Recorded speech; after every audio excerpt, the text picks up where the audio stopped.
From the Ron Miller Race Car Studio, this is the Hammer Down Racing Report. And now your hosts, Scott Hammer and Ron Miller. Welcome, race fans.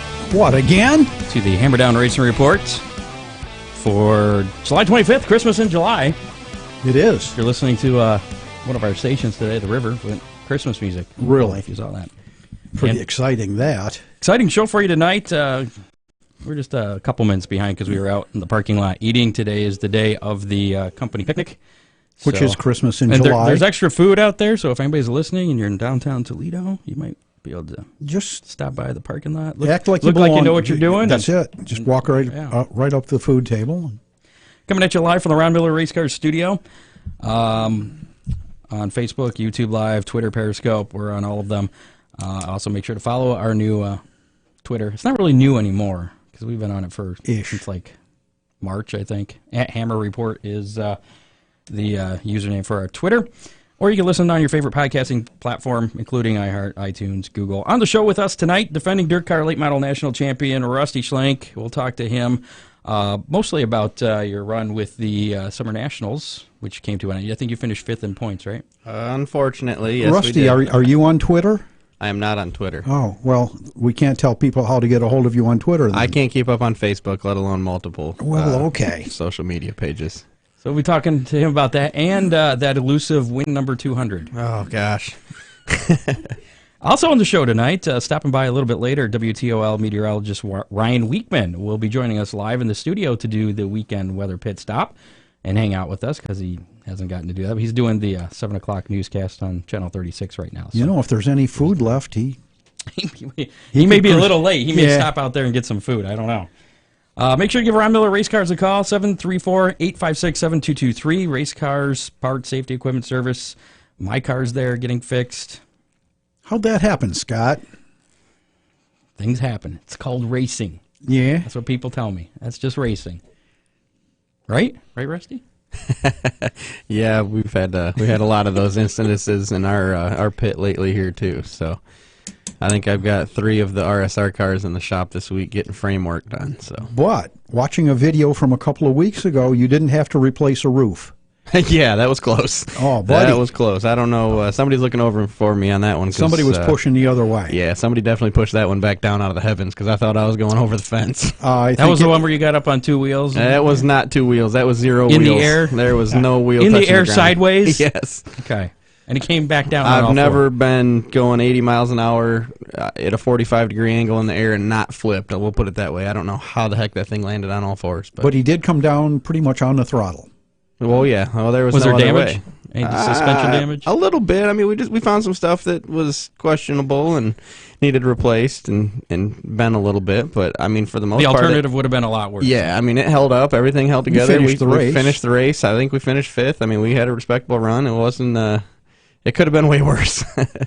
Well, I have your Hammer Down Racing Report Dirty 30 reminder. Have you heard about the Dirty 30, Rusty? I have not. At Sandusky Speedway, October 3rd. We're racing. Dirt on it? Are they putting dirt on it? Dirt cars on the asphalt. Oh, no dirt on the asphalt, just dirt cars on the asphalt. Gotcha. We're going to run late models. When is it? October 3rd. It's a Thursday night. Nationals weekend? No, it's not. Nationals are the following week, I think. You sure? Pretty sure. Usually they're the first weekend in October. Maybe. I don't know. We'll have to look into that. But we do know the Dirty 30 is coming up on October 3rd at Sandusky Speedway. What's it pay? $1,200 to win. win. $1 million minus about $1 million. $1,200 to win. Plus $1,200. And you don't have to buy any special pavement tires. Any UMP legal tire or American Racer MD56. In addition to late models, which are headlining, we're going to have the Fremont Trucks and the Oakshade Bombers, 2-barrel for the Bombers, and we got another one signed up. John Young has added his name to our Bomber competitors, and front-wheel drive cars as well. We're going to have dirt versus asphalt. Now, Corey Gum said for sure he'll be there. I don't know if he's signed up, but he didn't sign up. But yeah, when I talked to him, he said he's going to be there. He will definitely be there. 800 to win for them. Really? Yeah. I want to get one of them. Are we racing against asphalt late models no, too? Sir. No, sir. Yes or no? I got two different answers here. It's strictly dirt late models on the asphalt. Huh. I have to look into that. It'll be fun. 1,200 to win. This isn't one of those crazy where they're throwing stuff at you. No, that's New Year's Day. Okay, well, no water balloons. They're not going to throw water balloons or bricks or Somebody babies did mention water balloons, but Yeah, we but kind of we- nixed no, that idea. Okay, No. thank you. And we're going to be doing the show live from the track that day as well, Thursday night. Not sure exactly what time we're going to be doing that. But they got the High Miler this weekend, big weekend for Sandusky Speedway, and after they get through that, they're going to focus more on getting out all the rest of the details for the Dirty 30 event. The High Miler is their big weekend for the super modifieds, which are it's a great show to watch. And they're racing tonight. I think it's the Dollar Night. Yeah. As a matter of fact. So we'll talk more about that a little bit later. So again, if you want more information on the Dirty 30, visit hammerdownracingreport.com. And also if you want to add your name to the list of drivers that are going to be there, there's a form that is linked. It's at the top of our Facebook page. I got a pinned post there with a link to Sandusky. It's like sanduskyspeedway.com/dirty30. Fill out the form, get your name, and we'll add you to the list. No obligation, doesn't cost you anything for that. Now Danielle did verify that the Nationals are that weekend, but they've got just a boatload of cars racing out of the Schlenk race shop. So I'm sure we can expect a couple of them. Well, we'll see how it goes. I don't plan on going back to the Nationals this year anyway. After what they pulled on us last year, so I'm gonna add a question to my list for later. What did they if pull we last year? if we don't have to be there for points, which it's not looking like we're going to, I think we're so far out of the possibility to win the thing. He's like 300 points out on us right now. So, and second place is about 300 back. So if we don't have to be there, then there's a good possibility we might show up there. All right, I guarantee it'll be a good time. Have you raced on asphalt before? I have not. could Just be at that. interesting. The only time I've not raced on dirt was that indoor deal Yeah, up in Battle Creek that we didn't get paid for. at all. Or where was that? Grand Rapids, Battle Grand Creek, Rapids, Grand yeah. Rapids. The DeVos Center in Grand Rapids. Chris Buys. The ill-fated Mason Dixon, whatever it was. Don't get paid challenge. That's it. Unless you were Schleeper or Yep. I think a couple of The those. first, Wait, they paid second, some people, but first, not others? second, and fourth got paid. I got Where'd you third and finish? did not get paid. Something Dan smells a little rotten Sleeper there. got paid. Wayne Chin got paid, and Jeep Van Wormer got paid. Because they were Who'd the, you piss off? They were the celebrities. Oh. they got a paycheck. We didn't. How we many didn't years get ago one. was this? I wasn't a celebrity then. Oh, so but you're a celebrity now. No, but I can guarantee you I wouldn't have been leaving without any pay now. Can't say I blame you there. Your area racing roundup last weekend's action. Not a lot happened, and a lot did, but a lot was canceled because it was so hot. And we'll talk to Ryan Weekman about that too. Like, what the hell's going on with this Yeah. weather? It's either raining all the time or it's 5 million degrees, minus a few. Close. Canceled due to the weather last week was Flat Rock Speedway, the Stan Yee Memorial. It's been rescheduled for this weekend, Saturday as a matter of fact.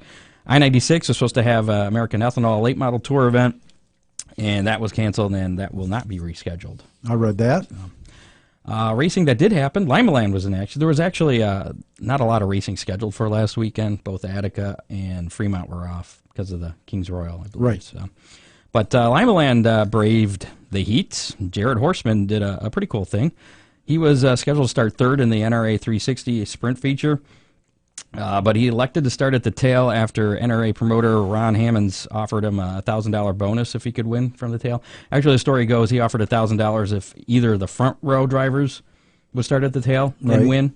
They both declined, so then I guess he offered $500 for the second row drivers, of which Jared Horseman was one. Jared said, well, make it $1,000 and I'll do it. And he did. And he won. That's pretty cool. So, yeah, Nice. pretty cool. That made for a good payday. Yes, it did. Jerry Bowersock won his first modified feature of the year, and Jordan Conover was the Thunderstock feature winner. Oakshade Raceway was in action on Saturday night. A little bit delayed because of the heat, and then delayed more because of rain, which kind of sucked. But It was a tough night. We'll let it go at that. yeah, tough night for some drivers more than others. As a matter of fact, Ryan Missler was leading the feature, had a pretty good lead in the first 5 laps or so, and a lap car spun in front of him, and this is his in-car audio right after his accident there. That was a hard hit. God dang it. The race is ours, and lap car spins out in the middle of a freaking track, nowhere to go. What is the odds of that? God! That was edited from his videos he puts out every week. I'm impressed. I've never heard Ryan cuss. I don't think anybody did. I'm pretty sure he had him bleeped out. No, that's just the way he Do you talks. think he bleeped him? Do you think his voice automatically bleeped him? He just Or that's did the way they he have was to- talking. Yeah. They didn't have to edit that? Have you ever had that? Have you ever felt like that? Oh, yeah, all the time. Okay. All the time. How come you don't have you're not mic'd up? Oh, you don't want to hear what I say inside the car. You don't want to hear what he thinks inside the car. Yeah, you really don't want to mic my brain. That's scary. So Steve Kester took over and got his first win of the season with Mr. Schlenk finishing second. Why do we have to bring that up? You could have just left that part out. Because you're in the studio, so I figured I should probably at least mention that. Working on win number 200 too. 200 as Yeah. well. That's right. We'll go with that. We'll talk more about that coming up.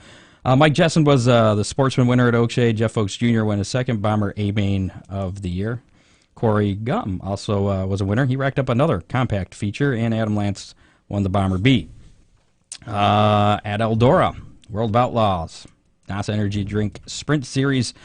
Spent the entire weekend there from last Wednesday because of the makeup race and then all the Kings Royal stuff. Brad Sweet, Donnie Schatz traded the lead in Thursday's Joker's Wild feature. Schatz would win the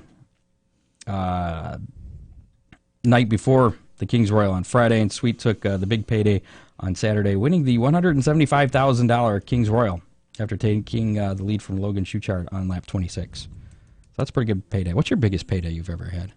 For a race, 10,000, 10,500, something like that. Okay.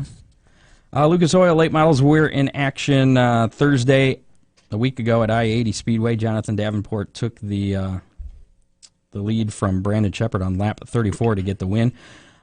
Preliminary races were held Friday night at I-80 Speedway for Saturday's 5,300 to win 9th annual Silver Dollar Nationals, in which Bobby Pierce would pick up his first Lucas Oil win of the season and perhaps the biggest win of his career. The series is off until August 8th through the 10th when they head to Florence for the North-South weekend. World of Outlaws, more action from those guys. They were at Lernerville on Speedway, sprint cars, I should say. David Gravel claimed the $25,000 by winning his fifth series event of the season. It was his second Don Martin Memorial Silver Cup win. Coming up for the World of Outlaw Energy Drink, NASA Energy Drink sprint cars is Williams Grove Speedway Friday and Saturday for the Champion Oil Summer Nationals. World of Outlaw Morton Buildings Late Model Series. Jimmy Owens dominated at Davenport Speedway last night, setting quick time, winning his heat, and leading all but the first two laps of the feature. It was the second series win of the year.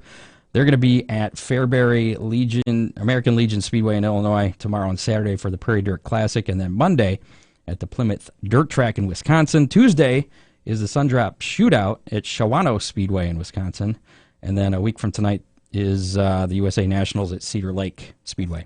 Rusty, shouldn't you be in Illinois tonight? Trust me, I wanted to. We're if we had a little bit better luck and had a little better handle on a race car right now, I definitely wanted to. We had early in the year we had a pretty decent car. I thought we were pretty good at Fairbury, so I was kind of actually looking forward to going to that deal this year. But now with Barney Ofield getting rescheduled for this weekend, it's kind of hard to pass up that much money at our home track and. And I-96 on Friday, you run exceptionally well up there. Yes, and it's 1,500 to win up there too Friday night, so we definitely run good up there, and we lost the handle on that car. Well, a couple of those races where I about flipped on the Summer Nationals, we put that car through some stuff it shouldn't have been through, so we've been fighting the handling on that thing ever since, trying to figure out what's wrong with it. So we went through that thing this week, and probably shouldn't go to Fairbury and unload with those guys with not knowing where we're at. So figured we'd stay around here close. There's a couple tracks we know that we run good at and try and hopefully get that 200th. So you think you're ready for this weekend? I hope so. I'm way more ready for this weekend than I was last weekend. I didn't even want to race last weekend. We were so bad. It was hot, too. It was very hot. The Ollie's Bargain Outlet All-Star Circuit of Champions will be back in action this weekend with 4 tracks in 4 days. Tonight they're at the Plymouth Dirt Track in Wisconsin. Friday at Jackson Motorplex in Minnesota. Then they're at Knoxville on Saturday and 34 Raceway, also in Iowa, on Sunday. So 4 days, 4 tracks for those guys. That's a lot traveling. Well, it's nothing like nothing the Summer compared Nationals. to the Summer right. Nationals, though, yeah. Well, this year wasn't quite Oh, as... the traveling was just as bad. We drove Oh, to yeah. every freaking racetrack. You just didn't but- get to race as much. Yeah, we just didn't get to race as much. We still got to travel the same amount. They never rained out. Just till didn't pay just quite before as hot well. laps. Yeah. Chandler Smith led all 10 laps at Iowa Speedway in ARCA action last weekend. It was the Benefits 150, and he won his 4th race of the year. ARCA heads to Pocono Speedway this weekend. It actually is tomorrow, 4 o'clock. That race will be on Fox Sports 1. In NASCAR action, Christopher Bell led all but 16 laps, winning the Roxor 200 at New Hampshire Motor Speedway. The U.S. Cellular 250 at Iowa Speedway is the next race for those guys. That's going to be at 5 o'clock on Saturday on NBC-SN. Kevin Harvick held off Denny Hamlin in an exciting finish on Sunday in the Foxwood Resort 301 for the Cup Series. Did you watch any of that? Did you see anything? I really didn't. I watched the end. It was a pretty good battle at the end. Yeah. Nobody took anybody out. There's contact, but anyways. They're going to be at Pocono, the Cup Series, for the Gander RV 400 on Sunday at 3 o'clock on NBCSN. Truck Series will be back in action this weekend at Pocono as well. That race is Saturday at 1 o'clock, and I believe that's going to be on Fox. And then, of course, the trucks will be heading to Eldora for the Dirt Derby 1 week from today. It's going to be on a Thursday instead. It's always been on a Wednesday. No, but now I it's know on a Thursday. you said it'll be on Fox. I know Cup is on NBC the last half of the year. Yeah, the truck deal is a different TV deal, different Okay. TV package. I think Fox or FS1 has all the rights to the Okay. trucks. But you're going to be, anybody come to you offering a ride for the Eldora show? Man, on the I truck? wish. I've been waiting for that phone call since they started doing it. I'd love to run one of them trucks there. It looks like my cup of tea. I mean, they're Bobby Pierce has done real good. He does. He Yes. does. He runs really good at that. And that track is just how I like it. Every time we go there, black slick, top to bottom. So would you be like Scott Bloomquist and go there and try to reinvent the wheel? No, I don't think so. I think them guys probably have a pretty good handle on what them trucks need. But he was terrible when he did that. Oh, too. he was. I was expecting way more out of Scott, but that was bad. No, that definitely looks like a fun deal, and it, as Bobby proved, it evens the playing field. I mean, he took that truck that had never even come close to winning a truck race before, and man, he made it look really good. I mean, Have you heard if he's running again this year? haven't heard I don't anything. believe so. No, Okay. I don't believe so. I'm pretty sure the owner of that team passed away, didn't he? Or was sick I'm or something. not sure who he was driving for, but yeah. Mittler Brothers. Yeah. Oh, yeah. Yeah. Yes. Absolutely. Yep. I don't even So- know if that team is in existence So anymore. have I'm you not sure. called ThorSport at all? I don't know anybody at ThorSport. Really? He knows people. Get a Their hold- seats are get- full, aren't they? Get I a hold. mean, I think. I don't think they're going to kick Compton out for me. No, but maybe for that race they can bring an extra truck. I don't know. Get a hold of Charlie. You know Charlie Crawl. Don't know. I know the name. Charlie has been here a few times, and He does a lot of media stuff and does Been- MIS, been but he's around- the ARCA been around media racing. relations guy Been now. around racing forever. He was part of our old program over at the other place. Well, seems like you got some pull around. Come on, hook There me you up go. here. Why I not don't know. put yourself in a truck? No. Okay. IndyCar action. Thunderstorms delayed the start of the NTT IndyCar Series Iowa 300 for more than 4 hours. The race started at 10:46 local time, which would be 11:46 our time, Eastern, which was the latest start time for an IndyCar race ever, and the latest finish, which happened at about 1:30 a.m. local time, with Joseph Newgarden dominating for the win. IndyCar comes to Mid-Ohio Sports Car Course this Sunday with race coverage on NBC starting at 3 p.m. So the IndyCar's getting national broadcast coverage, and NASCAR's on cable network. Maybe rightly so. Maybe. One other note here. If you missed last week, we had a breaking news thing, and because of that, I now have a breaking news sounder. Want to hear it? Really? Yeah. Here. It's our breaking news. That's pretty cool. So last week... Do we have any breaking news? Well, no, it was breaking news last week. So Okay. Pretend that I played that last week. Go back in time. It's like one of those Back to the Future paradoxes. Easy. Anyways, Attica has rescheduled the Brad Doty Classic that got rained out. What was that, a couple Tuesdays ago now? No, that was the Tuesday before last, just a week and a half ago. And it's going to be made up now as part of the All-Star Circuit of Champions event, the season finale Attica Ambush, Friday and Saturday, August 31st.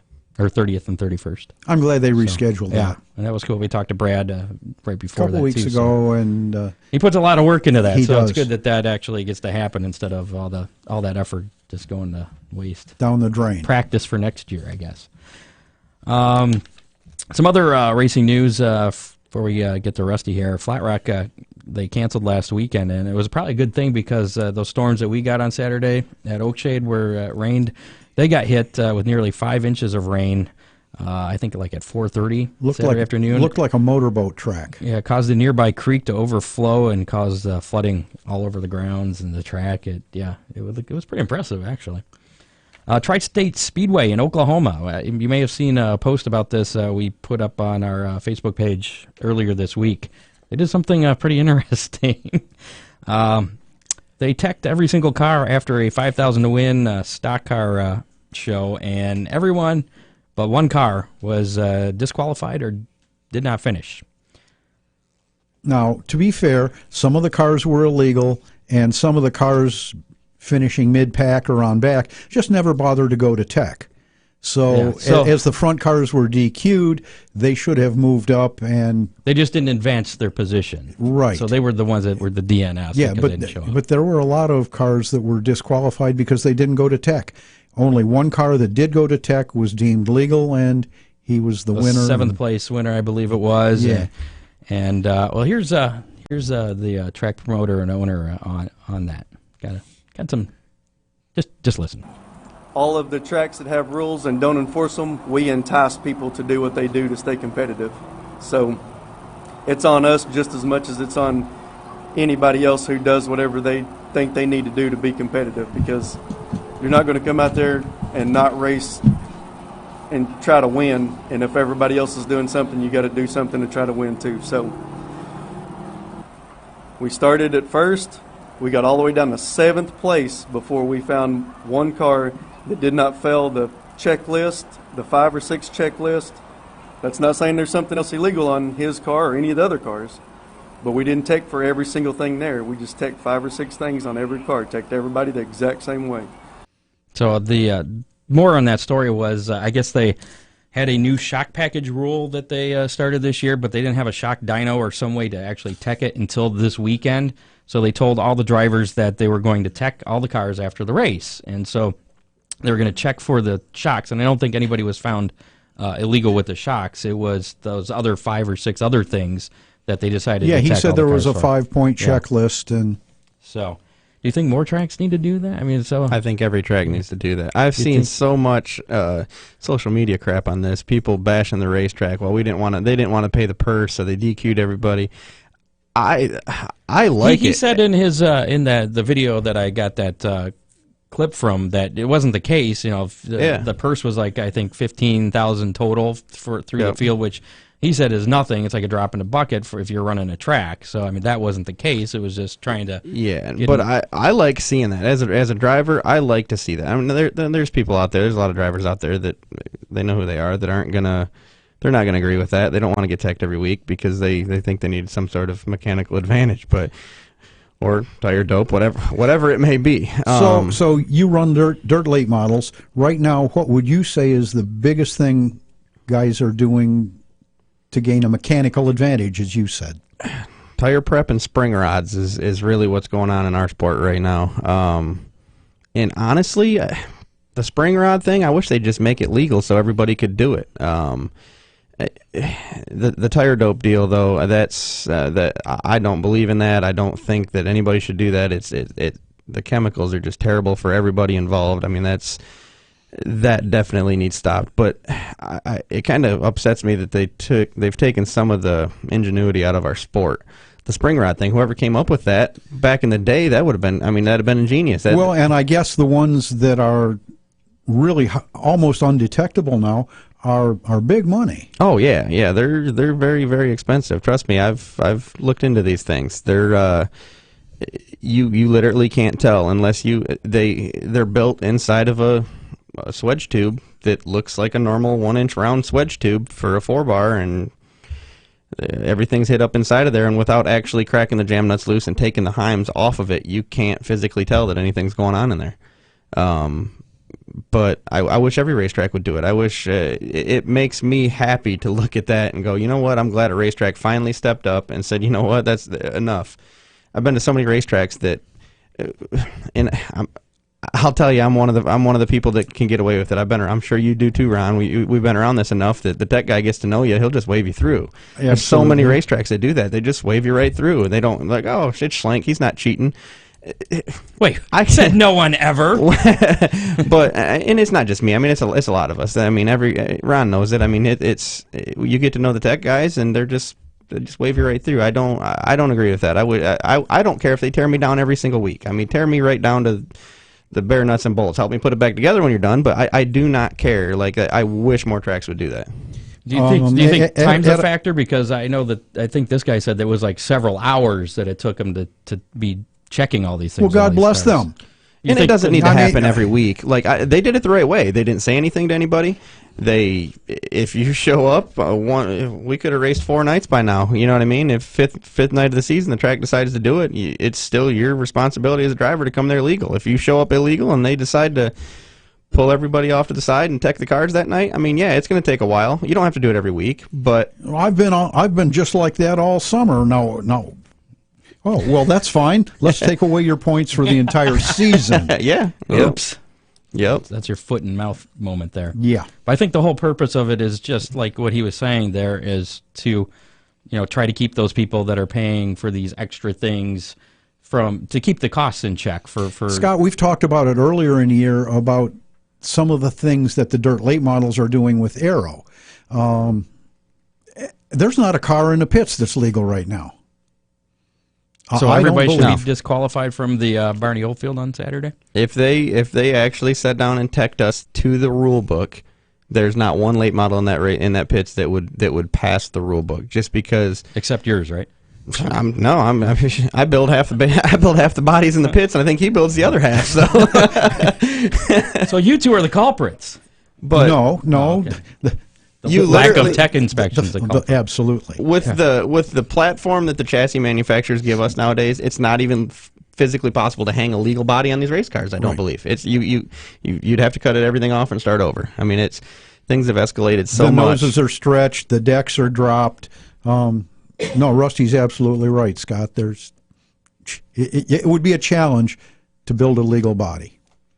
So what would you guys do if they came out and were teching to the letter of the rules this weekend all of a sudden? I mean, nobody'd be able to race if it was the bodies, first of all. But they'd have a lot of PO'd fans. I'll guarantee that. Maybe they'd wait until teching after the race, so that way everybody gets to the show. And yeah, unfortunately, the bodies have came so far, and there's so many things that need change there.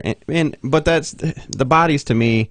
Unless you're at Eldora or somewhere like that, like Oakshade, our little track, them bodies aren't hurting anything, and that's what irritates me when I roll through tech, and they just rip me apart at a little track like Oakshade or Attica, and they're picking on it. My spoiler's a 1/4 inch too high.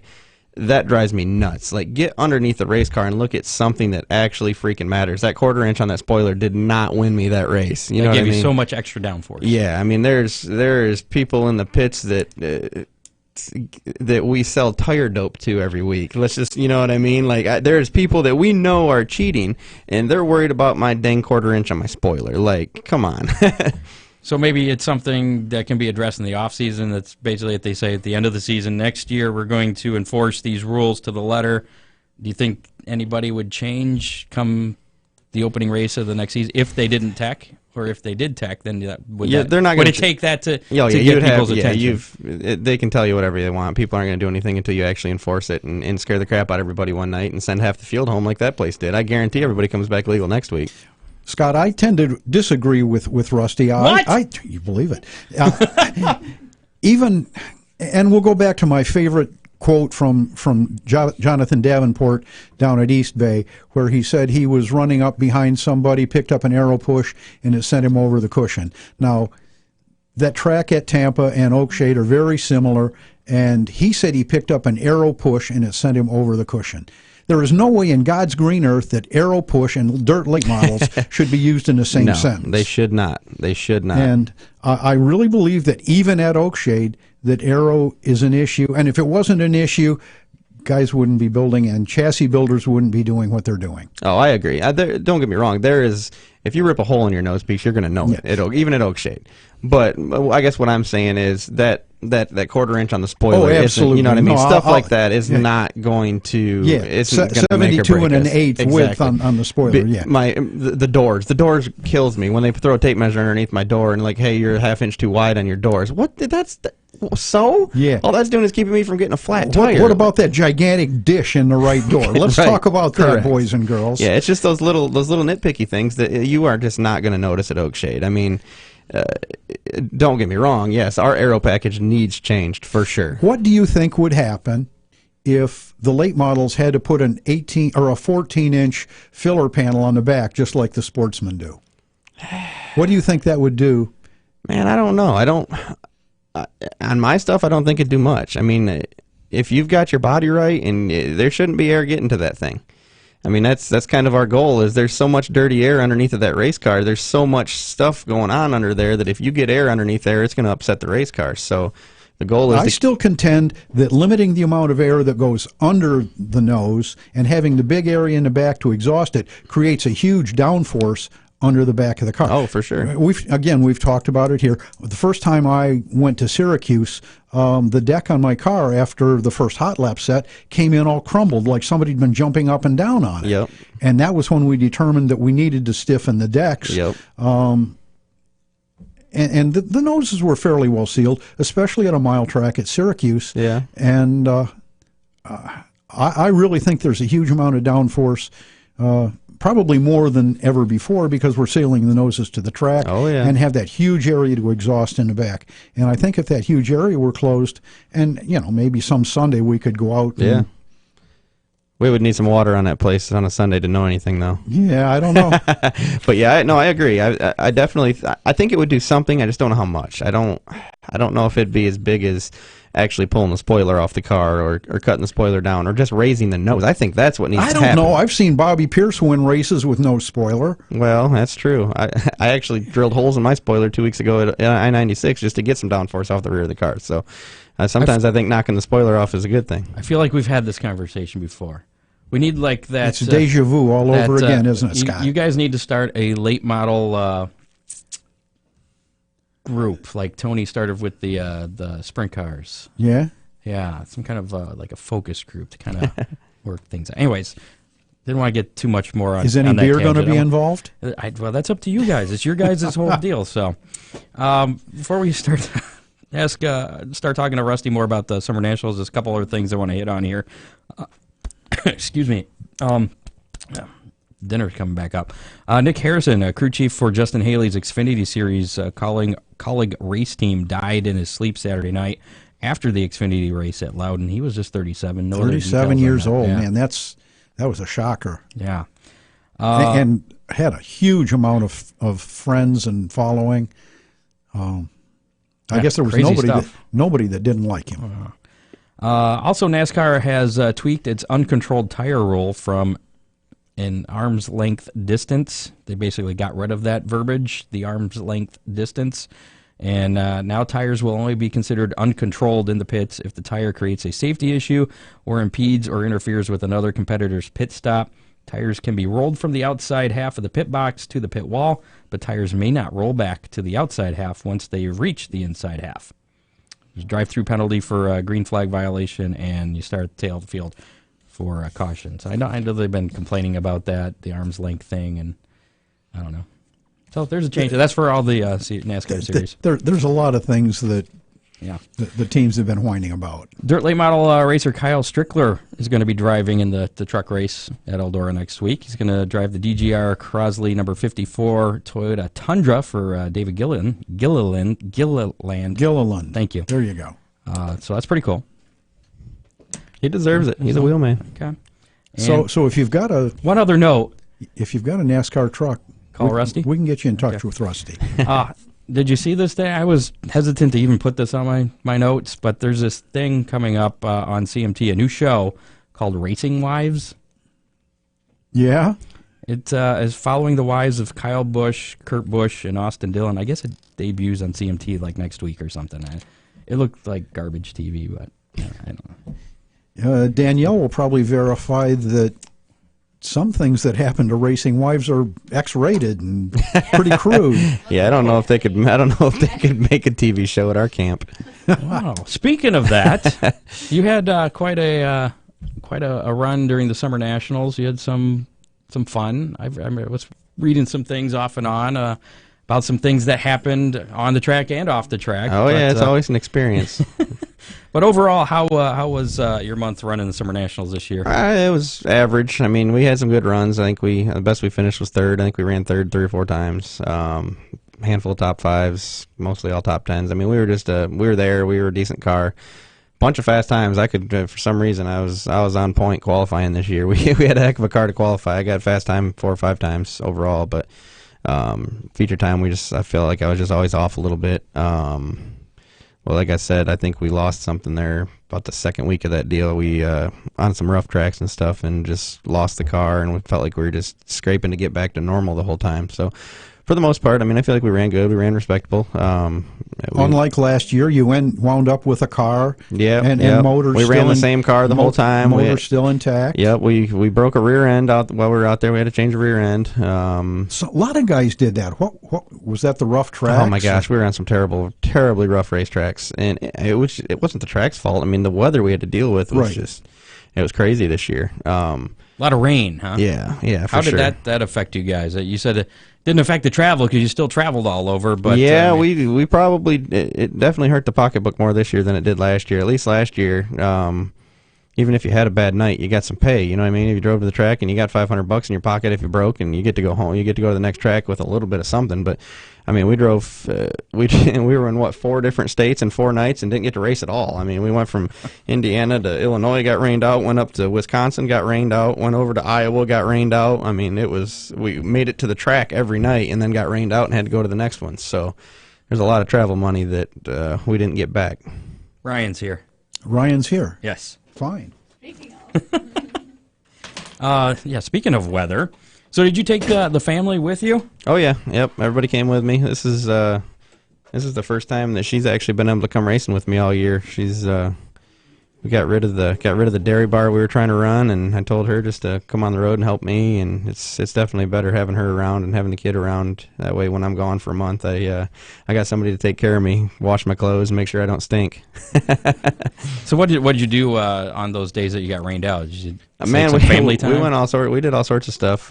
We went up in the Arch in St. Louis at one point. We went go-karting a couple times. We went up in the Sears Tower. Well, I guess it's the Willis Tower now. Sit next to Rusty Schlenk. We rode a. You got some food. Yeah, I got food. Are you kidding me? Yeah. You think he's going to do this gig for free? Yeah. We rode the subway in Chicago. We had all sorts of experiences. All right. Middle of the show. We don't have commercials, so this is. Are we on right now? Yeah. Well, your mic's not on, but now you are. Yeah. Okay. Hey guys. Thanks for the chicken wings, by the way. So again, we mentioned earlier. I didn't get to finish mine. Company picnic day. Well, there are probably still some out there, right? Some. A lot. There's like a dumpster full of them out there. Ryan Weekman, meteorologist from WTOL Channel 11, joining us live in the studio. Hi. This is Rusty Schlenk, the defending national Nice to meet you. DIRTcar late model champion. He's big stuff. He's a celebrity now. How'd you get him in here? With the food out in the parking lot. It sounds I sound a lot cooler when he announces me, but I don't think I'm actually that cool. And this is Ron Miller. I don't know if we already talked. Ron got me in the door, so he was pretty integral in this. My first wife, Kathy, 53 years worth, and Des Ferris from Australia. Hello, Des. From Australia? Yes. Yeah. Just for the show. The ship take you the wrong way? Or? We're international. International. I like that. Multinational. Over in the corner's Danielle Schlenk, Rusty's wife. So, I'm Ryan Weekman. I do the weather in front of a green screen every now and again on a TV station here. So there. We don't have one of those yet. No. I have one up in my office. We got a blue wall if that helps anything. Well, that's a good visual for the listeners at home. So are you going to do the forecast live for us here in a little bit? Yeah. You want a preview? No. Not yet. Not yet. No teasers. No teasers. No, not even allowed to tease. No teasers. Oh, go ahead, tease. Eric, go No, ahead. no, I Okay. can't do it. Nope. right. I don't want to lose my chicken wings. So we're talking to Rusty Schlenk here. He ran this the DIRTcar Summer Nationals. It's a month-long, pretty much every single night series that went from the middle of June through the middle of July. Mm-hmm. And he finished 5th in points. Did pretty good there. We were 4th up until the last night at Oakshade, and then we ended up. Was that where you peaked then? Yeah, Fourth on the points? we ran 4th. I was 4th from day one until the end, till the last night at Oakshade there, and it was not the most favorable conditions for us. So we had to go home in 5th. But no, we just we ran a lot better. We had a lot better car than what we did. We had 2 or 3 DNFs that really killed us in points, and Fager ended up passing us there on the last night. I think he dropped out of 2 races, and both of them got rained out. So that kind of saved him. His DNFs didn't count, but no, it was all right. I mean, to be able to run that whole deal and come home top 5 in points and legitimately have a shot to run good every night. Everybody knew we were there. I mean, I would rate it as about a C, but it was way better than last year. I mean, last year we were just so up and down. I mean, we were fast one night, and then we flipped a car the 3rd night, and I mean, last year was terrible. We worked on the motorhome and the trailer more this year than we did the race car, so it wasn't too bad. How many years have you run that full series? This was the 2nd year I've done the whole thing. Okay. Yeah. I mean, I run it every year, just not the whole thing. This Yeah. was the first time or second time that we've done the whole thing. So you're going to do it again next year? What about 2020? I don't know yet. We'll see. I'm not making those plans this far ahead. We'll see where we're at then and how the finances are. And it's actually not bad for me as a driver. Car owner wise, I don't know how Tyler fares on the deal. This year, I don't think it was too bad. I don't think the car actually cost us much money. It was the motorhome that killed him this year. But I don't do too bad money wise on it. I mean, we get to sell a lot of T-shirts and we. Pay wise, I don't have much out of my pocket to run the deal. This was the first time that the wife and kids were a big part of the program. Yep. So you missed that. And that does hurt. Getting Ryan, we were talking about that. That does hurt the pocketbook a little bit. So that's why, I made her a little trailer thing to pull all of her. Not a trailer, it's like a fold up cart to pull all the T-shirts back and forth from the trailer to the grandstands every night. Everybody else has a actual truck and trailer, big dedicated, a souvenir stand that they drag around, and man, that gets expensive on fuel. So I made up a little deal, and we just unload everything, put it on her cart, and I send her over to the other side to sell T-shirts. So that helps pay for all of our pit passes and food and stuff like that. So what do you think about Chris Keller, local guy, that was winning awesome. the birthday race? Yeah, that was awesome. Man, I've heard so many people complaining about how the track being one lane. He only won it because he started on the pole, but he did exactly what he had to do to win that thing. I mean, he drove away, and he did. He like I told him, I said, Chris, you had to do 4 or 5 things. You had to qualify good to put yourself in a position to win the heat. You had to win the heat. You did that. You had to draw good to start on the front row. You drew good, and you had to make 50 flawless laps without messing up to let us by. So I mean, you did everything you had to do. There's a handful of other people they could have threw. There's touring guys that they could have threw on the front row. I was terrible Saturday night. If they'd have put me on the front row, I don't think I'd have won the race. So I definitely don't blame the track for him winning. He had a heck of a race car. He drove a heck of a race, and I'd rather see him take the money home than some of the guys from out of town. Like you did a few years ago. Yeah, it's been a while. and they brought the right package that night. Oh, they did, man. They were awesome. Chris was awesome. He did everything he needed to do. So, what was the best and what was the worst thing about this year's Summer Nationals? The best, man. I don't even know if there was really a best. You didn't flip. The best was probably at Thunderbird when we didn't flip. I don't know. I didn't really, like I said, we didn't have too many highs. We were just kind of average. We were there. I mean, we qualified fast time a bunch. I mean, we were good. It was fun, but I would say the worst was probably changing the air conditioner on the hauler in a thunderstorm underneath of a canopy at a truck stop. That was pretty sketchy. I don't ever want to do that again. And I'm not talking like a thunderstorm. I'm talking like lightning every 3 seconds. You don't like being a lightning rod? No. Somehow I drew the short stick and had to go up on the roof while they were inside working on it. I don't know how that worked, but well, everybody else is a little taller, and they were. Thanks, Ron. Would have been a bigger lightning rod.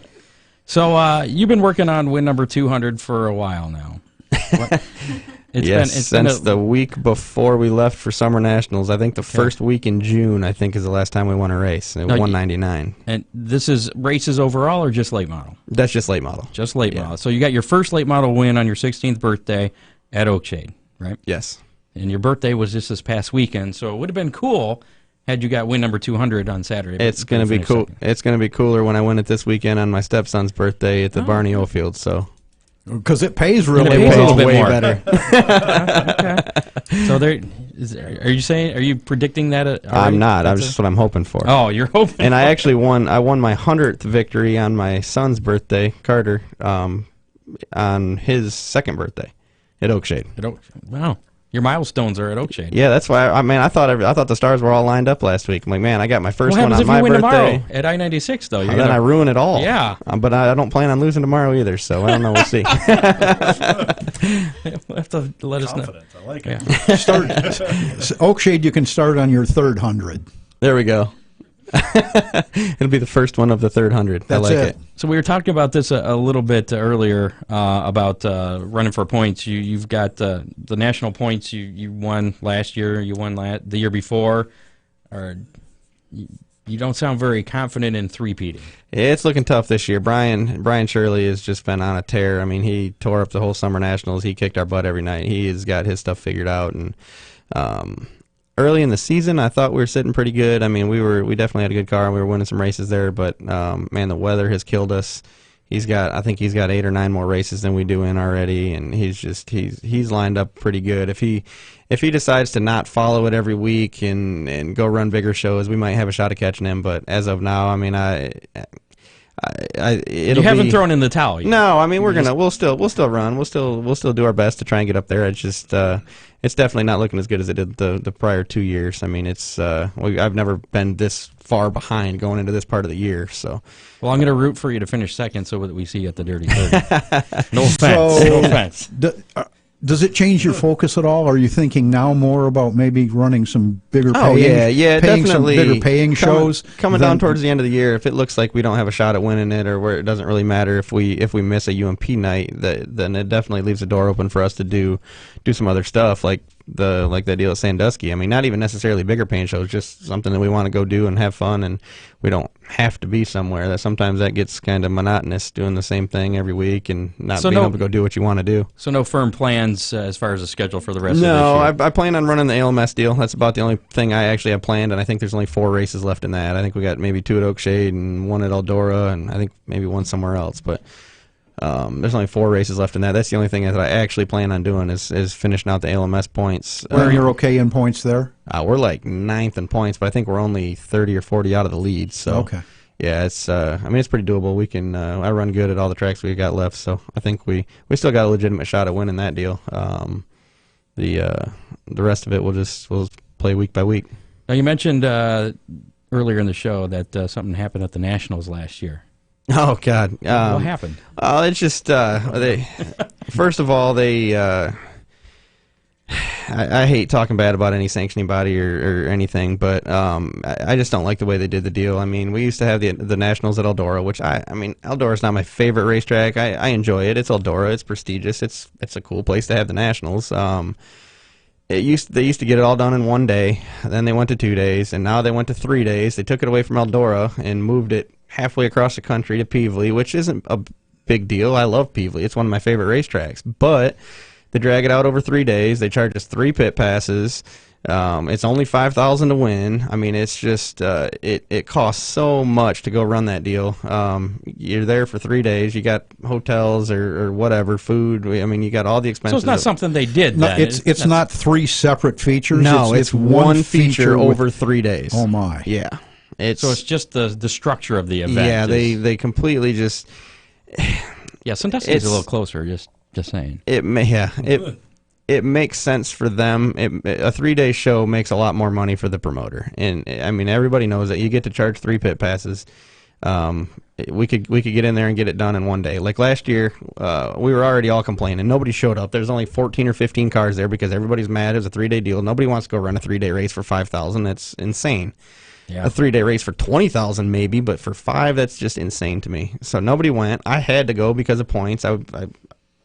It would look really bad if the national points champion didn't show up to the nationals. So we drove all the way out to Peevely, 8-hour drive, and all we got in was qualifying and heat races on Friday night, and we're done. We're all sitting there watching the storm clouds come in the next day, like, why don't we all went to the promoter, like, listen, let's run this thing now, get the feature over with. It's 9 o'clock at night. We can have the feature over with by 10 o'clock. We can all be home. We can all go to another track and race tomorrow. Nope, they drug it out. Sure enough, we got rained out the next day.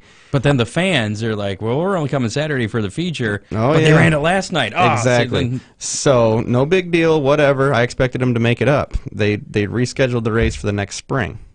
No big deal. I'm starting on the pole. I drew the pole. I won my heat, drew the pole for a 5,000 to win race.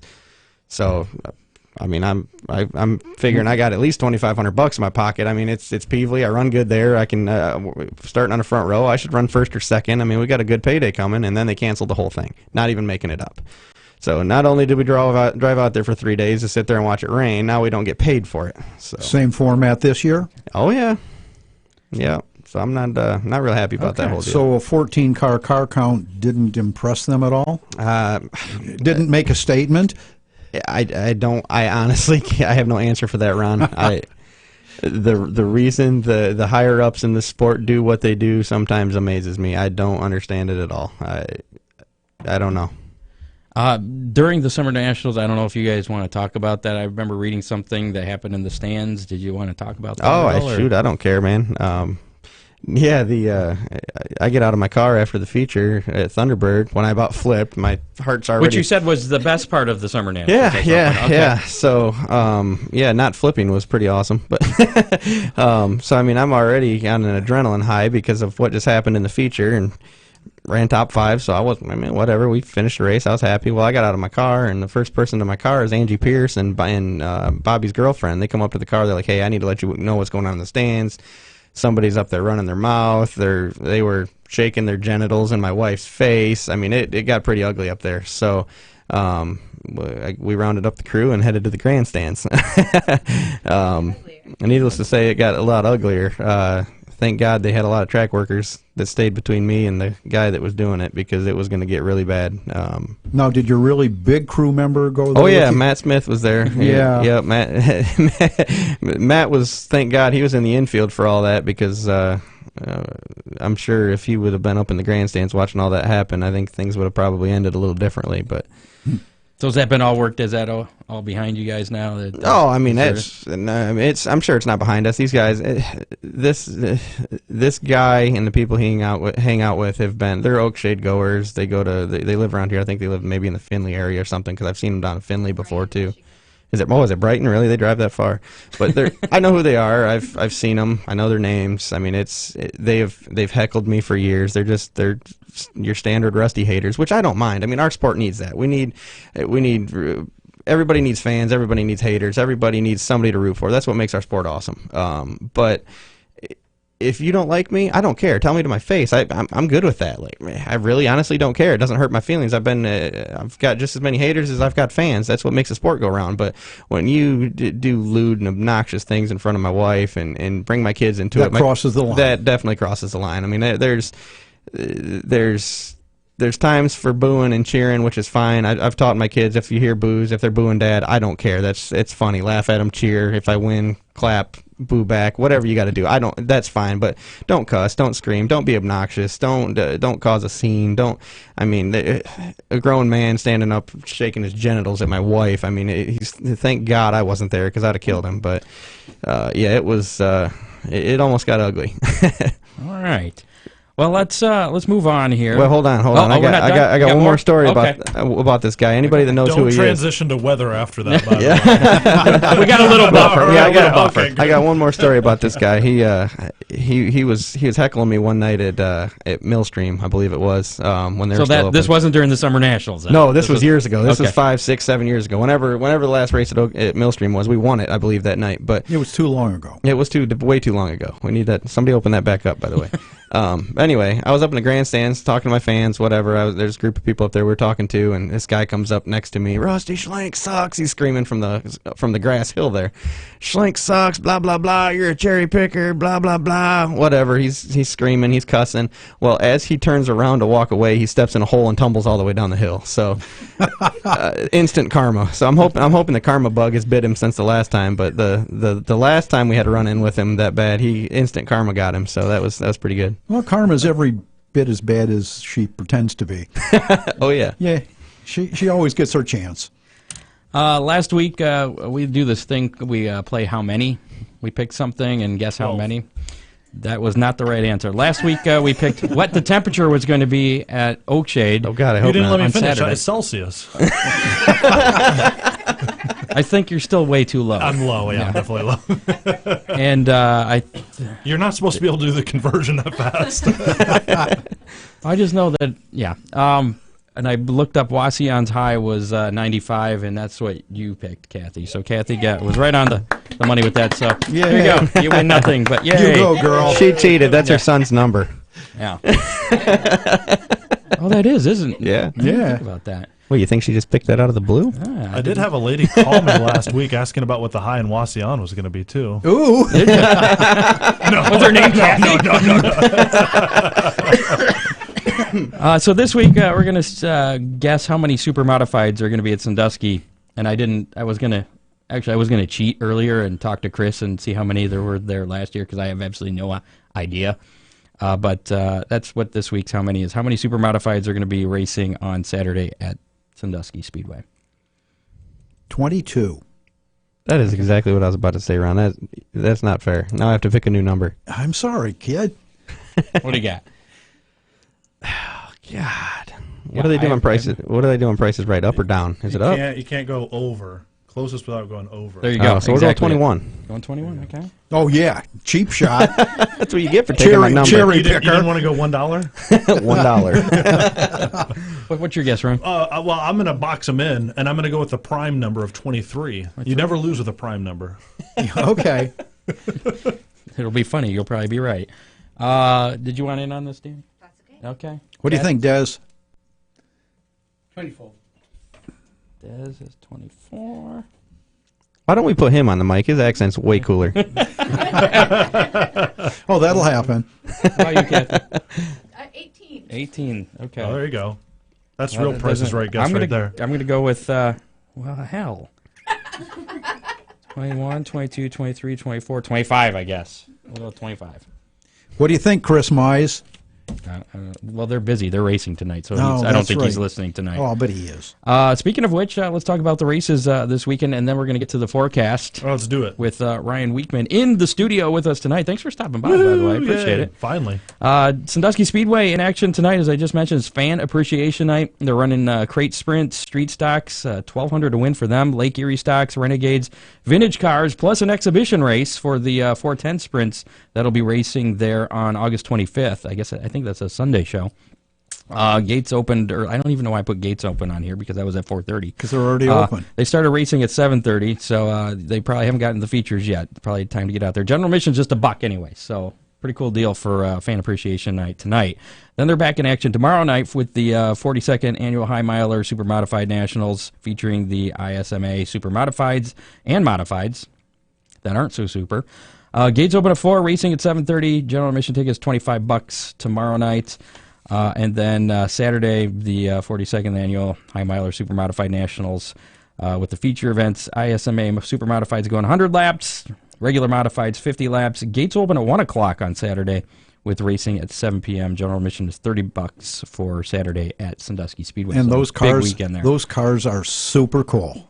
And they're fast. Off subject a little bit, Ron, but did you have something to do with this late model deal going at Sandusky? Are you putting this deal on? It's or- the Not Hammer me. Down Racing Report No? Dirty 30 at Sandusky Speedway. Did you guys go to them with this idea? They came to us, kind of, didn't they? Yeah, well, Chris Mize was here, and we were just kind of bench racing, and he had been involved with a similar program at a track, Georgia. Yeah, he said he did that. Gotcha. And it just kind of snowballed. Gotcha. I was just curious. I thought maybe you're the promoter of this deal or something. No. There's 4 of us that we kind of putting our heads together. Doug Dock and Chris Mize from Sandusky Speedway, and they consulted with Ron for the rules with using the dirt late model rules Oh on God, the we're asphalt gonna. track. I gotta have I- an 8-foot sideboard, don't I? No, Nope. ain't no Regular- boards. UMP rules. UMP rules. rules. So again, the Dirty 30, October 3rd. Any at Sandusky Speedway. LM tire. We need some good weather October 3rd. October 3rd? Yeah. it's a I could do Thursday. October 4th. Damn it.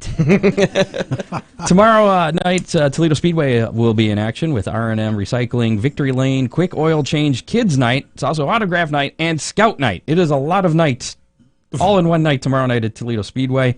Kids up to age 12 and scouts are free, and they get a free hot dog. It's ARCA Late Model Sportsman, R&M Silver Cup racing, plus the figure eights, factory stocks, and a Kids Power Wheels Derby. Gates open at 5:30, and you can meet the drivers on the track at 7. Racing starts at 7:30. General admission $15 at Toledo Speedway tomorrow night. Also tomorrow night, Lima Lima Motorsports Park in action with the Ready Mix Clash, more NRA Sprint Invaders. UMP Modifieds Thunderstocks, gates open at 5, racing 7:30, general admission $12 there. Attica also in action with Morgan Stanley UUI Night, featuring the Attica Fremont Championship Series 410 sprints. They're racing for $4,000 to win, and the 305s also in action, the AFCS. And Attica Wayne County Late Model Series. Gates open at 5, racing 7:45, general admission $15. That's at Attica. Saturday night at Oakshade Raceway, the second biggest race out there. 30th annual Barney Oldfield race, South American Late Model Series event. Sportsman, Bombers, Compacts, $5,500 to win for the Barney, right? I believe so, yes. Gates open at 4, racing at 7, general admission just $14 at Oakshade. Also Saturday night Flat Rock with the rescheduled Moran Chevy Stan E Memorial. That was heated out and then flooded out last weekend. Did you hear about that, Flat Rock Speedway? They got dumped on. They got a lot of rain and flooded, yeah. ARCA Gold Cup main event late models will be in action in that Stan E Memorial. Figure eights, street stocks. Gates open to 3:30, racing at 7. General admission is $25 there. And finally on Saturday, Fremont Speedway in action, and they've been adding extra money to this race. That's going nuts, Scott. Bauman Auto Group Night, featuring the Attica Fremont Championship Series, 410 sprints and 305s. The 410 sprints are, I think the purse is up to $4,200 when I last checked earlier today. It could be more by Saturday because it just keeps going up. The 305s would be racing for $1,200 to win. And the trucks, dirt trucks, will be in action for $950 to win. I saw the That's $950, huge. and I would bet that somebody will just round that off to a grand. Yeah, Ron Miller Race Cars. Not me, buddy. Okay. Gates open at 4, racing at 7 at Fremont. General admission is $15 there. And then looking ahead to next week, I don't know if you can do a forecast this far in advance, but a couple of big things at Eldora Speedway Wednesday night. It's the opening night of the 7th annual Dirt Derby, featuring DIRTcar Big Block Modifieds, and the NASCAR trucks will be there with practice and qualifying. Gates open at 3, racing at 8:15. General admission is $14. Reserve seats $19 at Eldora. That's Wednesday. Then the actual racing for the trucks in the 7th annual Dirt Derby is 1 week from tonight, Thursday, August 1st, featuring the NASCAR Gander Outdoor Truck Series Big Block Invitational. The Modifieds will be racing as well. Gates open at noon, racing at 7. General admission $29. Reserve seats are $34.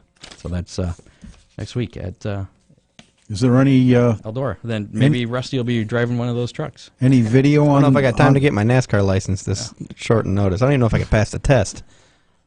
I don't know what that That's requires. okay. Maybe they won't check. They won't tech you. Yeah. What were you saying, Ryan? I was just wondering if there was any video or anything that from Eldora. Are they When, this past weekend? Are they going to be on live? TV? It's usually a no. It was Fox Sports 1 that usually carries it. I know it used to be like the old Prelude was on. Dirt on Dirt. Yeah, I don't or know. something I don't know what as the pay-per-view. TV coverage is I on don't know. that. But yeah, should we adjust our time next week? I kind of want to watch that. I'm thinking that you could probably TiVo it. All right, TiVo it. Tune into us, and then Live fast forward through. commentary. Why don't we just watch it live? Yeah. Yeah. Can you just watch it From live here? on the Yeah. computer? I'll come in. Okay. So Rusty's going to be our guest next week on the show. Play-by-play color analyst. Ryan Weekman, let's talk to you. You wanted to do the weather? I'm actually really interested in this whole Power Wheels thing that's going to be happening. Yeah. There's different versions of it. A lot of like them. super modifieds? No Power Wheels with little kids. They wear helmets, and some of them they put it like a balloon on the front and back, and when their balloons get popped, they're out. It's kind of like a demolition derby kind That's of thing. awesome. Yeah, it is. They are pretty fun. You know what I'm enjoying more and more, speaking of derbies? I like the combine derbies at the county fairs. Those are pretty fun to watch, too. Lawnmower derbies, too? Yeah. I had to announce for one of those combine derbies at the Fulton County Fair one Uh-huh. year. Those are awesome. They were different. I wasn't really sure. I don't know anything about combine, so I didn't really. I was like, oh, yeah, that thing fell off, and he's still going. Well, that's not where the engine is, so yeah, he's still all right. Yeah, I have no idea Have you where the seen engine was. Have you seen lawnmower derbies? Have you seen those? participated in them. Have You have? Oh, Have I you have. really? Oh, yeah, I sucked. I've seen the lawnmower races, like those little lawnmowers that go real fast. Yeah, I but- know at the Wood County Fair, I think every year now they're doing lawnmower derbies. They like put cages around the Sounds. feet. Oh, really? Yeah. I was just wondering what happens to your legs in that deal. Yeah, I think from what I went 1 year only. And are you allowed to turn the blades on? The one that I was involved in, your legs were vulnerable. Oh, well, How that's many years hardcore ago then. was that? Oh, I don't know, 7 or 8. Brent Myers Oh, okay, had so a it You wasn't weren't, that long. you weren't using a Nothing. push mower, were you? one of the ones that spins itself That's the faster right. you push it. Yeah. Before I get to the forecast, I want to ask you a couple I'm questions. trying to about- avoid the forecast at all costs. All right, here. well, that's fine. I don't think it's that bad. I don't know. I haven't heard. I'm not but allowed to tease ahead. All so right. yeah. Not like last weekend. Looking back at this past spring, why was there so much rain? Was there Did it something rain? weird? Didn't even notice. There was a lot of rainouts. Yeah, it was a lot of rainouts. We were stuck under crappy pattern after really bad pattern. What Like, causes that? Well, there's different reasons. We started. Let's hear in- 'em. Like, okay, when does This when is a did- podcast. We're not, no time constraints. Don't tell me that. I'm a meteorologist. I can talk for a long time. Don't you have to go back and be on the news later? No, I'll skip that. Okay. No, yeah. This is more important. Well, when does the season start? May? Well, actually, April? March for Attica, the end of March. Holy but, smokes, okay. Most tracks, But it April. rained from May. April. It rained from March till now. Like it hasn't pretty stopped. much has, and it's always seemed to land on the weekends too. Yeah. At least the heavy stuff. Well, we talked about this in May. Well, actually, it was early June because we went like 7 straight weekends with rain. And the crazy part was the question I always got was, when's the pattern going to change? And my answer was, we've actually gone through 3 pattern changes in about that first 2 months of the racing season when it sucked. And every single one of them somehow led to us being in the bullseye of heavy rain. The first one, we had moisture coming off the Atlantic Ocean. That's where we had rain from that. And then we transitioned to in May when they were getting the tornadoes in Oklahoma and we got a couple rounds of severe weather here. Our moisture was coming off the Gulf of Mexico. And then we finally thought the pattern was going to change going into June. I was even forecasting like long range. I'm like, June looks good. Like we're going to have some dry weather because we were going to the jet stream north into Canada. Liar. Yes. Yeah, I know. And trust me, I went on TV and I'm like, oh, it's looking way better for June. Yeah, that didn't work out because usually when we get into what's called northwest flow, where the jet stream goes further north into Canada, that takes the energy with it, and so we won't have as many disturbances that come by.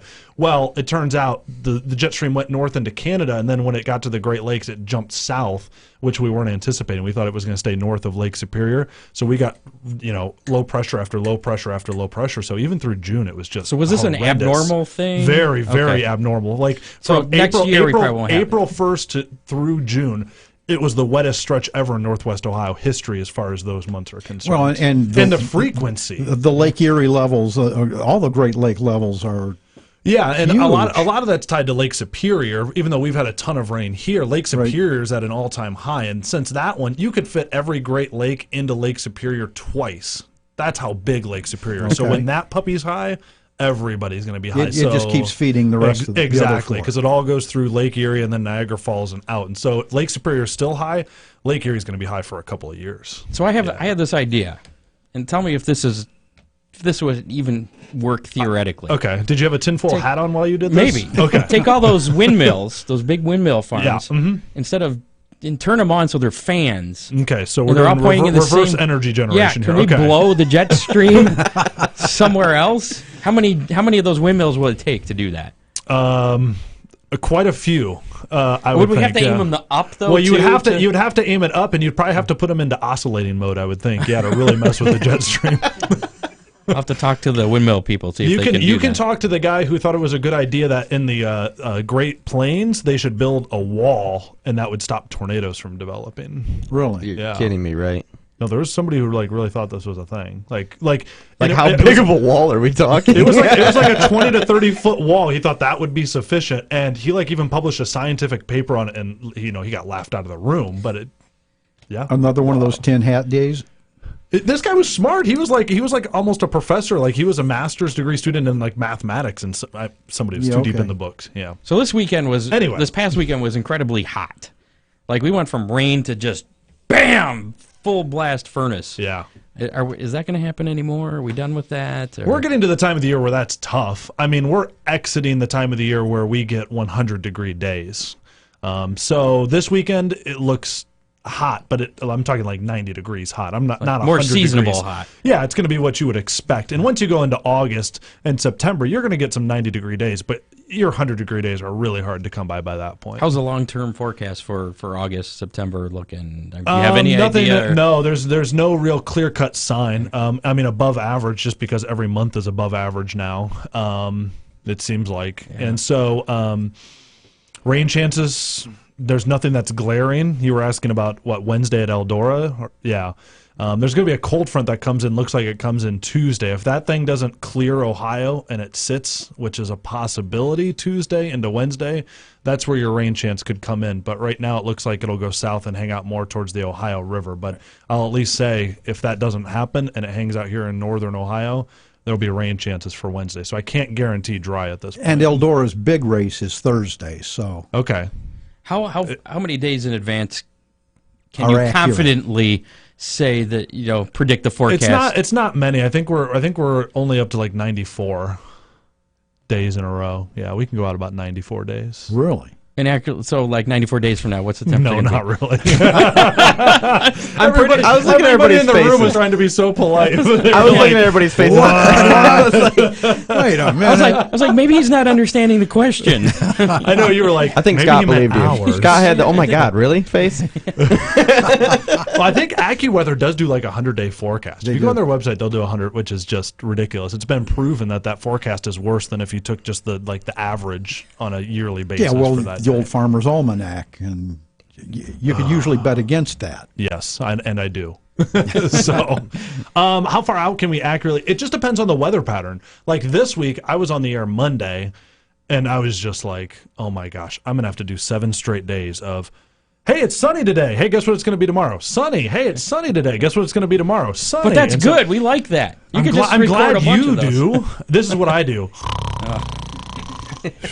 Yeah, well, Tuesday was our anniversary, and There was a few showers Tuesday yeah, night buddy. there. Yeah, a few rain was, showers on wasn't there? Tuesday. So what's our weekend weather pitch stop forecast looking like for this weekend? We call this a snooze cast. That's what I officially call it. We've got the weather hammock in full effect out there at the TV station. 90 degrees, basically, upper 80s Saturday, near 90 on Sunday. A little bit more humid than it's been, but not can- worse than last weekend. though. no, I just mean this week. Like this week has just been Nice. unreasonably awesome. So Reasonably. Okay. One more silly question. We're kind I of like silly questions. We're No, heading yeah. into an active hurricane season. Yeah. Is that going to affect us, or what's It usually, it looking like? it usually doesn't affect us unless you see a system in the Gulf of Mexico. If you see one out on the Atlantic seaboard, typically those don't affect us. Sometimes they do, but it's hard for a lot of that moisture in the system to get across the Appalachian Mountains going the other way. You've Also, got to it's have back a to reverse. that gotta big- make the wall it's back bigger. up to that big wall. Yeah. See, he was right. You just need a bigger wall. Son of a... That's right. There's why never it's been a a tornado hurricanes. near the mountains. If I carry the one, yeah. So no rain this weekend. We're looking good. Yeah, for we're all looking the good, races. yeah. Okay. The next chance for rain holds off probably till Tuesday. All So, Good. my job's pretty easy, yeah. I like this. Sometimes it's all right, but... Well, we'll have to get you back for our New Year's Day race in Sandusky. Weather's usually kind of fun. Is for that on the ice or what? It's on the track. Well, if it's snowing, they race no matter what the weather is. You know, on Lake New Year's Erie Day. Ice Up's pretty good. Yeah. Sandusky, really have some Sandusky fun. Speedway, New Year's Day. They run a race and have for 30-some years. He's won a lot of them Called the Hangover Race, and it's run. Why is it called that? because it's the day after New Year's Eve. It's just kind of catchy. But Popular with the kids. Yeah. yeah, and it's run no matter what weather. There's been You put sleds on the car? there's been I got some video. I'll No, send yeah, you some links to some So is video. the track, do they plow the track? Sort of ish. Like a little bit? Well, but once the program starts, they're not going to stop and plow the track. No. We've But had some- beforehand, like if we- there's a ton of snow out there? yeah, we've had, and they've actually salted it a couple of times. But Yeah, I didn't like that. Yeah. What does salt do for tires? What is it like racing on salt? It just freezes. Does it tear 'em up? It melts It and just- then I it was gonna freezes say, again. yeah, all it does is cause ice. It just makes anything that's aluminum corrode really well. Oh yeah. Oh. But one race that was snowing real bad that afternoon, they started the feature, and there's just wall. Have you been to that? You haven't been to Sandusky Speedway. They just have walls on the front stretch and back stretch. There's no walls around the corners. That's fun. So they take the green flag going down the front stretch, and I think one car made the corner. Everybody else just went straight off of turn one. Just kept going. Yeah, it's pretty fun to watch, and you can throw snowballs. So who won? At people. The car that finished first. Yeah. That was several years ago. I don't remember. What other good weather stories do you have besides changing air conditioning out in the middle of a lightning storm? Oh, man, I like from this year or from I don't ever? care. I What do you got? I don't know, man. I love weather gets stories. Weather gets me all the time. I feel like we're always in a tornado or a thunderstorm. Or I was driving the hauler on the way to, I think we're on the way to Macon, middle of Illinois, trying to outrun one of those nights where we got rained out at one track, went to another, and finally busting butt to get to Macon, and we were literally watching tornadoes go past us to our right, and it picked the hauler, my old white hauler that I had, the one that was all beat up that I crashed into a bullpen. Yeah, that one. It literally picked the hauler up and slid me all the way over into the other lane and set it back down. Talk about scary. You needed a wall. Yeah, we needed. If you had a wall, this could have fixed it. Yeah, we needed that wall. And where were they trying to put the wall? I don't think they had the zoning permit yet. So maybe is this what Trump's talking about? Is this for the weather or? It was going to be like a 1,000-mile long wall. On a more serious note, your forecasts actually do affect how the tracks do, if they're going to cancel or not. Because if you say, get more serious. If you about say this, it's going to rain, then people are going to make their plans ahead of time. Now they're not going to wait. They'll be like, oh, it's going to rain this weekend. I'm not going to go to the racetrack. And so then tracks kind of take that into consideration. Sure. Not just the track is unraceable. It's like, well. And it's so tricky this time of the year most of the time because this weekend is fine. It's going to be dry. But let's take last weekend, for example. It was hotter than hell outside. It was muggy. And you guys know when it's like that, wherever it does rain, if a shower pops up, you're going to get like 4 inches of rain and it's just going to dump. You could go 2 miles down the road, they don't have a drop. And that's what makes forecasts in the summer so difficult, and it's why meteorologists are always wrong. We are. That's why you get paid. All about perception. Says no meteorologist ever. I like to think I get it right 60% of the time, not 50-50. But that's why you get paid. Is that your forecast? Yeah, a 60% chance of getting it right. 60% of the time, I get it right every time. Okay. So who's the meteorologist that takes care of the blue app on my phone that's always wrong? What blue app? Yeah, the blue one, the weather channel. Yeah, you need to delete that. Yeah, get the first alert weather app. That's where it's at. But that doesn't. Do you cover everywhere? Yeah. Really? Yeah, we do. You can get forecasts for anywhere in the country. Now, we generally only send push alerts because we can actually, from the weather center at the TV station, we will send push alerts, and we can actually make them geo-fenced right there. So if you're out at a racetrack, let's say I know that there's a huge race at Sandusky or something, and I know there's a ton of people out there, we can circle the track, send a push alert, and it says, hey, Sandusky Raceway, whatever it is, sorry. Did I get it right? Speedway. Oh, well, there you go. I could say thunderstorm coming in 20 minutes, and that would be directly from me. So we can do stuff like that. Weather Channel is all computer. It's from a I'm going to send you database in all sorts of Atlanta. racetracks next year. Do it. I'm all about it. The whole hell tour. I'm just going to circle every track. You're going to I Michigan? needed lots of warnings. You need lots of warnings. I needed lots of warnings this year. We got. See, the problem is, so you go out to the Midwest, and do a lot of racing. See, what you're running into there, it sounds like you're running into what we call lack of a wall. Lack of a wall, and the Mississippi River doesn't stop it. You hear that from a lot of places. Like people have theories that Toledo's in a valley, so we can't get hit by a certain storm. I hear this all the time. Or no, storms split because of the lake. That's right, because of the high pressure. Yeah, or because of the lake. Yeah. Yeah, that's not a thing. That's not a thing. No, Lake Michigan doesn't affect it at all. Lake Erie. Lake Michigan can affect it in the sense that actually Lake Michigan generally generates more thunderstorms. It actually helps generate thunderstorms because of the lake breezes. That typically actually causes more thunderstorms to develop, not causes them to split apart. And if anything, there's instances where we have specific instances where the lake breeze that develops during the day helps a storm produce a tornado that otherwise couldn't have produced a tornado because of the temperature differences from the lake to the land. I heard one of your cohorts talking about that the other day with the storms coming through. On Sunday, in southern Wood County, there was a tornado warning, and that was a storm that interacted. The lake breeze was crashing south because the wind turned out of the northeast. That thing had no business spinning in any way, shape, or form. As soon as we could see it on radar, it hit the lake breeze. This storm came at it from the southwest. As soon as it hit that, we could see on radar, it started to spin. It only spun for about 5 minutes. So as soon as the storm clockwise or counterclockwise? Most storms spin counterclockwise, so but it's not like a little race. Yeah. It's There's a little race. You get a little going dizzy. Not all tornadoes go counterclockwise, though. Wait, south of the tornadoes equator? turn different directions? Mm-hmm. Only They in spin different Australia. directions. That's right. It's like the toilet. It's like the toilet. That's a myth, by the way. But because that they spin the other way.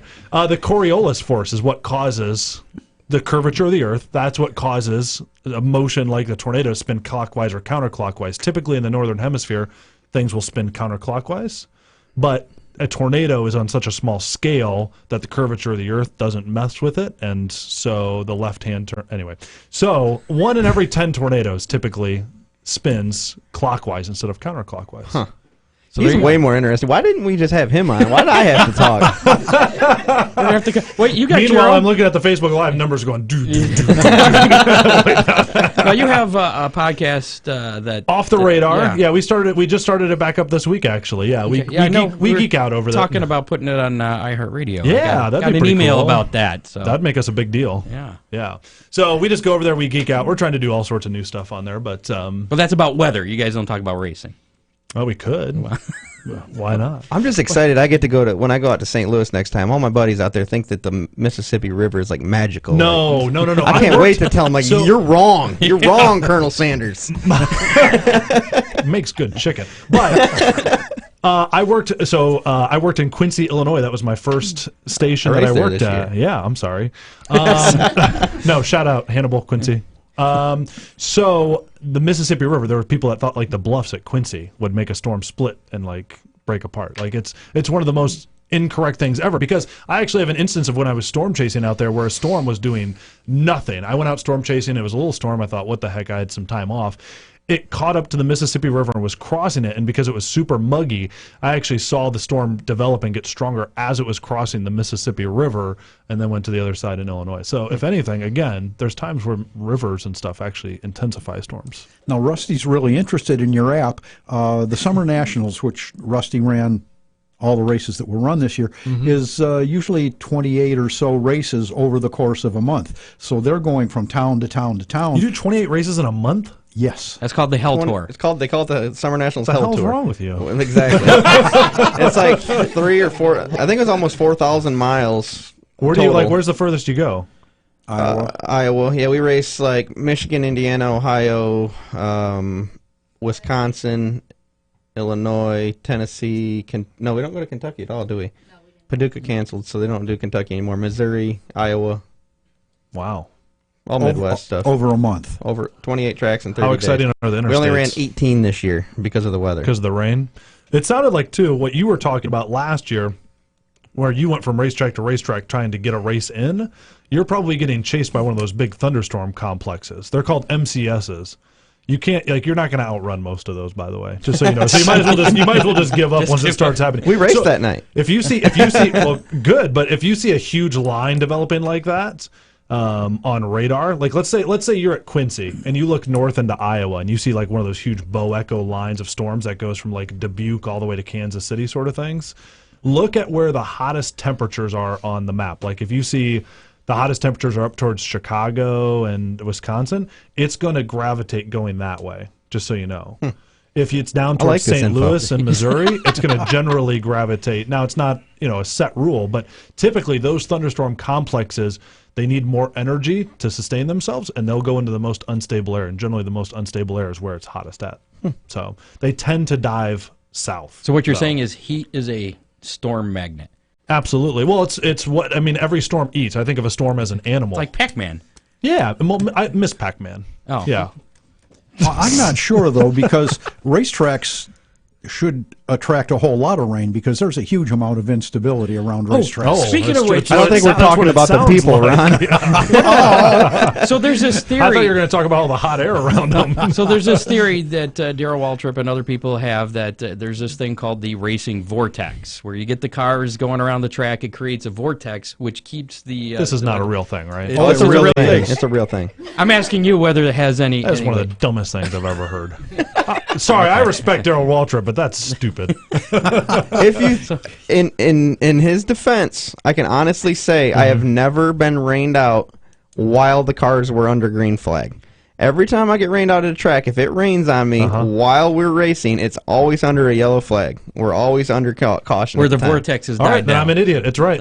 Okay. You heard it. You heard it here Yeah, first. you heard it here. bigger All right, wall. let's publish this. Let's do it. Vortex, racing vortex is You got back. I've been fogged out? fogged out before. Why don't you just turn the low beams on? Right?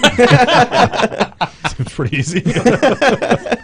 All right, this is so far the longest Hammer Down Race report we've ever had. Now, if there's anything wrong with that, did you want to ask Rusty about the track thing, or can we wrap up Track the show? thing. No. Obviously, last weekend was hot and a lot of sunshine, a lot of wind. Track conditions couldn't possibly be any good. Did you notice that remember you had your little diagram? You didn't Yep. watch last week's show. He had a little visual diagram, which was great for the people listening on iHeartRadio, but about pushing the tires out 5 feet. Did you notice they were pushed out? A bit. They could have been out a little farther, but They need to push the track out, Ron, not the tires. yeah. See, hold on. I'm gonna draw a diagram. I need a piece of paper. Can I make write a on one of these? diagram I'm writing on request one for of next these. week? I want that vortex This thing. this is the problem with our current race. The problem Use is the pen. marker. Yeah, get the problem marker. is There the you go. dang pen. We're not known for our pens. This is what we're racing on right now, Ron. That kind of It looks is. like Our Ron's tires- diagram. It is. Our tires are right here. Rusty, This week they were out here, so we're actually, the bottom is more, it's going to make it faster because there's more banking. What needs to happen is we need to go back to the racetrack that was like that. Rusty, if you walk the racetrack, you'll see that the bottom part where the poles are is actually off camber, The other direction. and it holds water. There we go. Yep. Keep talking. See, you can see that it's almost like what we had last week. But, It is very similar, except for he did not draw the light pole that looked like it was on fire. That's right. Well, I told Dan you. Gearing get a hold of it? I told you the light. Sorry, Dan. The Love light. you, Dan. The light wasn't on fire. They had changed to LEDs, and they were much brighter. Speaking of which, the speakers did kind of catch on fire last week. Yeah, with the they PA did. system, but that's another story. So But we couldn't hear the announcer, so it was okay. I just want to know where all the progressive banking went. Like, why did we have to push the banking down the racetrack? When did that happen? Did it just erode down the racetrack? Yeah, because everybody's running down there in that off-camber area that holds water. Rusty, last week or during the Summer Nationals, everybody said, oh, the track rubbered up, the track rubbered up. I'm here to tell you that the bottom 5 feet, I walked the track with the dogs. Oh, it was sandy Sunday water. morning. You could kick your heel. No, not last week, the Saturday of the birthday race. No, there was water. It was wet down there. Yeah. When we went out there for the feature, it was like the bottom 5 feet of the racetrack was moist, like it was wet. And it maintained that moisture. It was still there Sunday morning. Mm-hmm. for dirt track novices, wet is where the traction is. Why are you looking at me? That's where the traction is. So but I it go did- for the wet. it For did on rubber dirt up. tracks. The straightaways rubbered up, and maybe outside of that 5 feet where the right side tires were running may have rubbered up. But I'm here to tell you that all the drive was in that bottom 5 feet of the racetrack in the corners. I couldn't get there. If I honestly, You could have, but you chose not to. Well, I was up there on that flat part trying to find some moisture on that end of the Yeah, track. it sure wasn't there. I sold a lot more T-shirts running up there than I did running around the bottom. Yeah, I probably sold some tires too. Dave said that the truck race from Eldora is on FS1 next week, and Mark on Facebook said that he uses the TOL 11 weather app down in Marion. That's where it's at. See, that's what we do. We have a ton Even though of they people, get Columbus stations. We've got a ton of people in the Cincinnati area that actually use it and stuff. People from all over the country. We can track a little bit of it, and like especially in the winter, we know that a lot of people use it from Florida, like the snowbirds. My that go down favorite there. part is that anytime there's an update video that you guys do, Yeah. I have the default sound, and it's really loud, and it sounds like a tornado warning or an air raid. Is like this. The We try to scare you a little bit. Yeah, it Wait, freaks hold on. I everybody didn't out. hear the sound. Do it again. That was it. You have to listen to the podcast. So, all right. Cleaning lady just walked by. She wants to go home. Mark says it's time to stop. So we're gonna wrap things up. Rusty, thanks for coming in. Good luck this Thanks for weekend having at me. the Barney and I-96 tomorrow. Just a regular show at I-96. Yeah, 1,500. I think it's just a regular night. Okay, that's not bad. You could get 15. That'd be $7,000. 7,000. Yeah, $7,000 weekend. If Be a you, nice payday. But win number 200. Good luck on that. That's the most important part. I got T-shirts waiting to sell, and I can't sell them until I get to 200. So Be nice to have another nice trophy to go along with 200. it would definitely be nice. Yeah, the Barney Ofield trophy is Mine's my last. bigger. Mine's bigger than yours. And Steve Kessler won that. If we're getting into this now. conversation, it is I'm going to time ask to go. Kathy. Don't be doing that. He's going to get his crew and come seek you out. Kathy will tell me the truth. This is definitely taking a turn for the worse. What have you gotten me into? I forgot what. Oh, Steve Kessler, last year's winner of the Barney. So locals. I think I saw a message from Zach Dome, who actually was considering coming, but he had his primary engine is not working, so he's got a crate late model he was thinking about bringing. Really? Yeah. Well, if it rubbers up. So it's possible But he may show when? up. Zach Dome, the winner of the birthday race last year, actually both races last year. So it'd be cool to see him if he could be up there. No, it won't. That'd It be won't truly cool. that'd be truly embarrassing. to I be love the- Zach, but I told him, I'm like, listen, I don't come over to West Virginia and pick on you at your dang home track. Leave me alone. Yeah, think of how demoralizing it'd be to get whooped on by a crate car. Right? Oh, there you My go. kid outqualified me at the Summer Nationals with his crate car, Yeah. so that hurt the ego a little bit. Ryan, thanks for coming in. Yeah. And thank you for doing the forecast for us each week, and we appreciate. We'll try and glad make it better. Yeah, we like that. We kind I of had to wait for the we spring blamed rains you. to be over to come visit. that- I was didn't that feel what like it was? getting jumped when I got here. Yeah. Didn't want to get lynched. Well, that makes sense. All right. So next week we will be back in action. It's this one. Nope, it's this one. There we go. There we are. Next week we'll be back in action, 7 o'clock. Don't forget DVR, the Eldora race. It'll be on Fox Sports 1. They won't get to the good stuff till I don't think the feature starts till like 9 or 9:30 anyway. So If it's like this week, we may be gone, and we may still be going on. Who knows? Rusty will be here next week because he's going to be doing the commentary for that, he said. So. In the meantime, don't forget to sign up for our Hammer Down Racing Report Dirty 30 at Sandusky Speedway, October 3rd. Details at hammerdownracingreport.com. Fill out the form, and we'll add you to the list there. We're still trying to get Kenny Wallace. Michael Waltrip Wait, on here? on the no, show. no, Or for at the for race. the Dirty 30. Oh, gotcha. Michael gotcha. Waltrip's raced, or was supposed to race in the Vorse Compact Series at Sharon Speedway this past weekend. I talked to Matt Kraft, and it definitely got his attention. Well, they're is it UMP mods? No, Not the Dirty no. 30. The Oh. Dirty 30 is late models. Bombers, trucks. Wait, so what's Kenny don't have a late model? I'm confused right now. He could get one. Oh. Working on it. Gotcha. He just raced a pavement A late model up in Canada. And a compact, or was supposed to run a compact. Wait, no, that was Kenny Schrader, I think. Yeah, okay. Schrader probably does We're have done. it early. I'm on. sure Schrader's got one. We're huh? going home. Thanks again to Rusty Schlenk, Ryan Weekman, Ryan Miller, Dez, Scott Kathy, Hammer. Danny, and Scott Hammer. We'll see you next week, 7 o'clock. Don't forget, listen to us on iHeartRadio. or We've your broken favorite all of our records. podcasting platform. Yes. We're out. Goodbye. You have been listening to the Hammer Down Racing Report from the Ron Miller Race Car Studio. Listen on demand on iHeartRadio.